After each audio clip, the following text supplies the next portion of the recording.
Mutton चावल की मशहूर दुकान से जुड़ी एक ऐसी कहानी सामने आई जिसने सोशल मीडिया से लेकर सरकारी महकमों तक हलचल मचाई। एक वायरल वीडियो में हुए दावों के बाद जब सिस्टम की नजर पड़ी तो शुरू हुई ऐसी पड़ताल जिसने कई चौंकाने वाले सवाल खड़े कर दिए। टर्नओवर पर तो बवाली हो गया।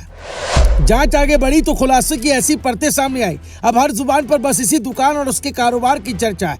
आखिर इतनी कमाई का राज क्या है? एक छोटी सी दुकान, ना कोई चमचमाता रेस्टोरेंट, ना कोई बड़ी ब्रांडिंग, लेकिन कमाई ऐसी कि बड़े बड़े कारोबारी भी हैरान रह जाए। नैनीताल हाईवे पर मिलने वाला पहाड़ी मटन चावल स्वाद के लिए तो पहले से मशहूर था, लेकिन अब उसी दुकान की चर्चा एक ऐसे खुलासे की वजह से हो रही है जिसने सोशल मीडिया से लेकर सरकारी दफ्तरों तक हलचल मचा दी। कहानी एक वायरल रील से शुरू हुई और पहुंच गई जीएसटी विभाग की जांच तक। फिर जो सामने आया उसने सबको चौंका दिया। हल्द्वानी नैनीताल हाईवे पर नयना गांव के पास स्थित एक साधारण सी पहाड़ी मटन चावल की दुकान इन दिनों जबरदस्त चर्चा में है। पहाड़ों की यात्रा करने वाले पर्यटक हो या स्थानीय लोग, इस दुकान के मटन चावल का स्वाद लंबे समय से लोगों को अपनी ओर खींचता रहा है। लेकिन इस बार चर्चा स्वाद की नहीं बल्कि कारोबार की है, क्योंकि जांच में सामने आया है कि इस छोटी सी दिखने वाली दुकान का सालाना टर्नओवर 50 लाख रुपए से भी ज्यादा है। दिलचस्प बात यह है कि यह खुलासा किसी शिकायत या छापेमारी से नहीं हुआ, बल्कि एक वायरल सोशल मीडिया रील ने पूरे मामले को सुर्खियों में ला दिया है। बताया जा रहा है कि सोशल मीडिया पर एक वीडियो तेजी से वायरल हुआ था। वीडियो में दावा किया गया कि इस दुकान पर एक दिन में 3 बकरों का मांस बिक जाता है। रील में दिखाई गई भीड़ और बिक्री के दावे ने लोगों को हैरान किया, लेकिन सबसे ज्यादा ध्यान खींचा राज्य कर विभाग का।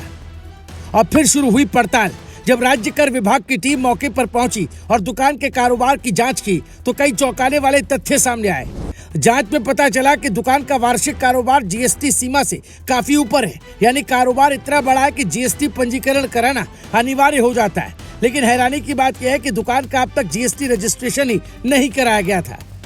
यहीं से मामला गंभीर हो गया।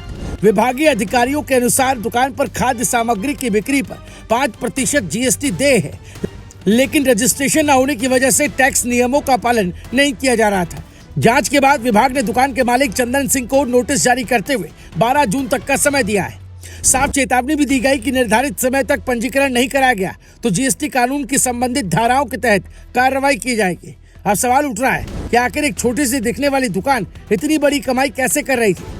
दरअसल ये दुकान सालों से टूरिस्ट और स्थानीय लोगों के बीच बेहद लोकप्रिय है। नैनीताल जाने और लौटने वाले हजारों लोग यहाँ रुककर पहाड़ी अंदाज में तैयार किए गए मटन चावल का स्वाद लेते हैं। कई लोगों के लिए तो ये दुकान हाईवे का स्थायी पड़ाव बन चुकी है। यही वजह है कि यहाँ सुबह से लेकर देर शाम तक ग्राहकों की भीड़ इकट्ठा रहती है। सोशल मीडिया के दौर में किसी भी दुकान, ढाबे या ठेले की किस्मत रातों रात बदल सकती है। एक वायरल वीडियो लाखों लोगों तक पहुंच जाता है और फिर शुरू हो जाती है भीड़।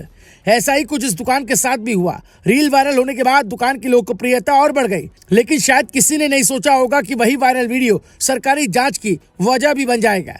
यानी जिस सोशल मीडिया ने दुकान को प्रसिद्धि दिलाई, उसी सोशल मीडिया ने कारोबार के आंकड़ों पर सरकारी नजर भी पहुंचा दी।